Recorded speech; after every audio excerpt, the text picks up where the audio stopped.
یہ بھی میں نے کہا ہے، کلیئرلی اسپیل آؤٹ کرو کہ اگر حضرت عمر کے فتوے پر چلنا ہے رضی اللہ تعالی عنہ تو یہ زمینیں کسی کی ہے ہی نہیں، کسی کے باپ کی ملکیت نہیں.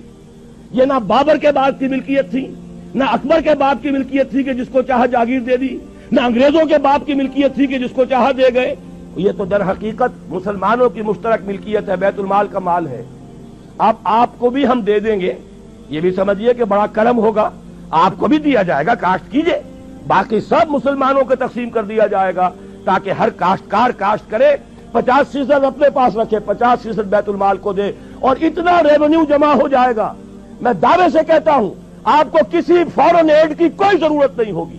یہ جو کشکول لے کر آپ پھرتے ہیں، پھر یہ ضرور ہے کہ یہ بات تھائی لینڈ کے بنگلے نہیں بنیں گے ان جاگیرداروں کے.